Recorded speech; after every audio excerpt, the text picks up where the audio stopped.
একটা লাইব্রেরি যেখানে আগুন জ্বলছে টানা ৩ মাস ধরে।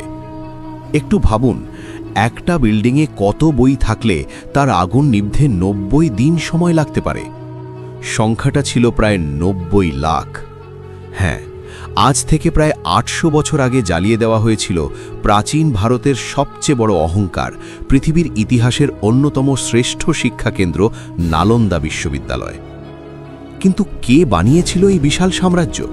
আর কেনই বা এক তুর্কি সেনাপতি এই জ্ঞানের মন্দিরকে ধুলোয় মিশিয়ে দিল?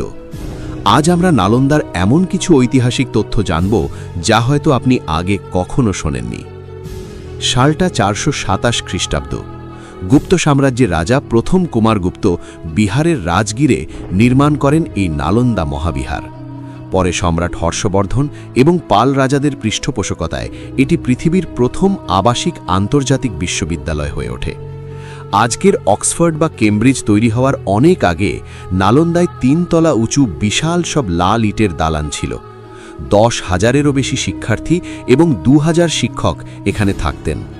চীন, জাপান, তিব্বত, কোরিয়া, মঙ্গোলিয়া, এমনকি সুদূর পারস্য থেকে শিক্ষার্থীরা এখানে আসত। নালন্দায় চাইলেই যে কেউ ভর্তি হতে পারত না।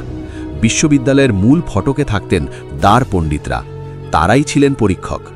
ইতিহাস বলে গেটে আসা ১০ জন ছাত্রের মধ্যে মাত্র ২ থেকে ৩ জন এই পণ্ডিতদের কঠিন প্রশ্নের উত্তর দিয়ে ভেতরে ঢোকার সুযোগ পেতেন। চীনা পরিব্রাজক হিউয়েন সাং এই নালন্দায় ৫ বছর পড়াশোনা এবং শিক্ষকতা করেছিলেন। তার লেখা বিবরণ থেকেই আমরা নালন্দার আসল রূপ জানতে পারি। এখানে শুধু ধর্ম নয়, পড়ানো হতো জ্যোতির্বিজ্ঞান, গণিত, শল্যচিকিৎসা, আয়ুর্বেদ, বেদ, ব্যাকরণ এবং তর্কশাস্ত্র। নালন্দার সবচেয়ে বড় সম্পদ ছিল এর লাইব্রেরি, যার নাম ছিল ধর্মগঞ্জ। এটি ৩টি বিশাল ভবনে বিভক্ত ছিল: রত্নসাগর, রত্নদধি এবং রত্নরঞ্জক।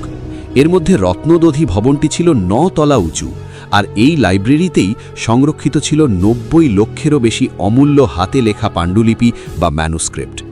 কিন্তু সব শেষ হয়ে গেল ১১৯৩ সালে। বখতিয়ার খিলজি নামের এক তুর্কি আক্রমণকারী বিহার দখল করতে আসে। ইতিহাসের কিছু সূত্র থেকে জানা যায় সে সময় খিলজি খুব মারাত্মকভাবে অসুস্থ হয়ে পড়ে। তার নিজের হাকিমরা তাকে সুস্থ করতে ব্যর্থ হয়। তখন তাকে নালন্দার প্রধান আয়ুর্বেদ আচার্য রাহুল শ্রীভদ্রের কাছে চিকিৎসা নেওয়ার পরামর্শ দেওয়া হয়। আচার্যের চিকিৎসায় খিলজি সম্পূর্ণ সুস্থ হয়ে ওঠে। কিন্তু কৃতজ্ঞ হওয়ার বদলে খিলজির ইগোতে আঘাত লাগে। সে ভয় পেয়ে যায় এটা ভেবে যে ভারতীয় চিকিৎসাবিজ্ঞান আর আয়ুর্বেদ তাদের জ্ঞানের চেয়ে এতটা উন্নত কিভাবে। সে সিদ্ধান্ত নেয় এই জ্ঞানের মূল শিকড়কেই সে উপড়ে ফেলবে। খিলজি তার সেনাবাহিনী নিয়ে নালন্দায় হামলা করে। হাজার হাজার নিরীহ বৌদ্ধ ভিক্ষু ও পণ্ডিতদের জীবন্ত পুড়িয়ে ও মাথা কেটে হত্যা করা হয়।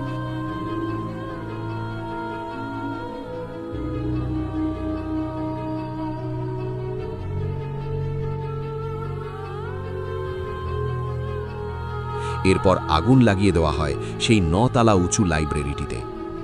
৯০ লাখ বইয়ের সেই আগুন জ্বলতে থাকে টানা ৩ মাস। ছাই হয়ে যায় আর্যাভট্ট, চরক, সুশ্রুতের মতো মুনি ঋষিদের হাজার বছরের সাধনা ও আবিষ্কার। আজ নালন্দা কেবল একটি ধ্বংসস্তূপ, যা ২০১৬ সালে ইউনেস্কো ওয়ার্ল্ড হেরিটেজ সাইটের মর্যাদা পেয়েছে।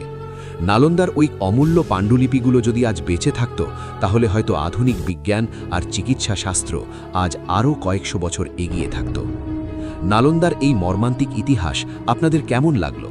আপনাদের মতামত কমেন্টে জানান। ভিডিওটি ইনফরমেটিভ মনে হলে একটি লাইক দিন আর চ্যানেলটি সাবস্ক্রাইব করে